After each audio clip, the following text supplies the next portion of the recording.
Di sini mempertanyakan hukum mendengarkan nasyid. Iya, tapi nasyid yang dia maksudkan ini menyebutkan artis nasyid kekinian yang Masya Allah. biasanya dalam karyanya itu dia membuat dua versi. Ada yang versi punya Musik. alat musik dan ada versi yang katanya bermusik. vokal only gitu, Ustaz. Iya. Nah, ini gimana hukumnya itu, Ustadz? Karena saya juga biasa mendengarkan nasyid, tapi teman saya ini yang juga katanya ikhwan, itu sudah mengetahui hukum musik juga, tapi ketika bersosial media, bahkan memposting di story-nya itu menggunakan story dari lagu-lagu Bermusik. sang artis tersebut, iya. Atau nasyid yang bermusik begitu, Ustadz. Ini gimana nih hukumnya? Baik. Intinya dalam hal musik, bagi ikhwah kita yang sudah pernah belajar tentang hukum musik, maka pasti kita sudah mengetahui tentang hukum musik itu dan dampak negatif yang ditimbulkan dari musik tersebut. Pastinya kita akan lebih sayang kepada diri kita untuk lebih dekat kepada Al-Quranul Karim daripada hal-hal yang melalaikan kita dari Al-Quranul Karim. Dan sebagaimana kata beberapa asatidzah kita, bahwasannya ketika seseorang sudah semakin dekat dengan musik, maka dia akan semakin jauh dari Al-Quranul Karim, waliyadzubillah. Padahal jika Al-Quranul Karim lah yang bisa menjadi penyelamat bagi kita di akhirat nanti. Rasulullah SAW mengatakan, Iqra'ul Quran fa innahu ya'ti yawmal qiyamati syafi'an li ashabihi. Bacalah oleh kalian Al-Quranul Karim, karena di hari kiamat nanti Al-Quran lah yang akan datang sebagai penyelamat, syafaat bagi kalian, dan bukan musik yang akan menjadi penyelamat bagi kita di akhirat nanti. Sehingga dengan itu kita bisa menjadikan hadis-hadis Nabi seperti itu menjadi inspirasi bagi kita dalam hijrah kita, supaya lebih istiqamah dalam menjauhi hal-hal yang sudah menjadi larangan di dalam agama kita.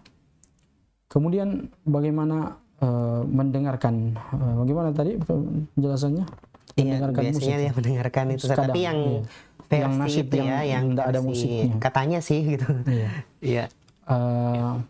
Bagaimana mendengarkan lagu-lagu yang tadinya bermusik, kemudian ditiadakan musiknya, dijadikan sebagai nasyid yang tidak ada musiknya. Sebenarnya seperti yang kita jelaskan, yang pernah kita jelaskan, bahwasannya perlu dalam hukum ini kita bedakan mana syair, bait-bait syair yang ditulis dalam nasyid tersebut, dan mana musik. Yang kita dilarang adalah yang musiknya itu. Yang kita dilarang adalah musiknya. Tapi adapun bait-bait syairnya, kalimat-kalimatnya, maka dia atau hukumnya akan dilihat dari kandungan bait-bait tersebut, bait-bait nasyid tersebut. Jika kandungan dari bait-bait nasyid itu baik, maka dia hukumnya boleh-boleh saja. Bahkan di antara sahabat-sahabat Nabi radhiyallahu anhum ajma'in, ada yang digelari sebagai syairun Nabi sallallahu alaihi wasallam, ahli syairnya Nabi sallallahu alaihi wasallam, karena syair-syairnya bisa membangkitkan orang dalam motivasi-motivasi perjuangan. Bahkan nasyid syair-syairnya bisa memacu kendaraan-kendaraan unta atau kendaraan kuda yang semakin melambat dalam jalannya, sehingga ketika dia bersyair maka hewan-hewan pun akan kegirangan dan menjadi lebih rajin dalam berkegiatan.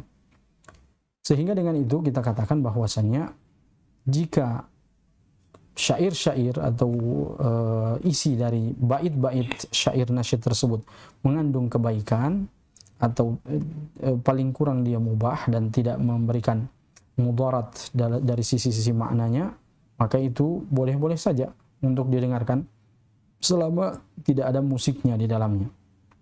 Adapun jika bait-bait tersebut mengandung hal-hal yang penuh dengan pelanggaran-pelanggaran syariat, mengandung hal-hal yang ada syahwatnya di dalamnya, dan membuat seseorang bisa tenggelam di dalam kemaksiatan disebabkan karena bait-bait kalimat-kalimat nasyid tersebut, maka itu tidak dibolehkan di dalam syariat kita. Wallahu taala a'lam.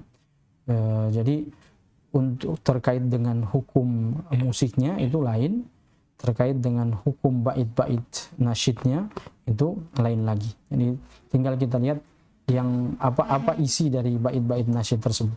Jika dia baik maka dia boleh, jika dia tidak baik maka tidak boleh. Ya, itu intinya. Wallahu taala a'lam.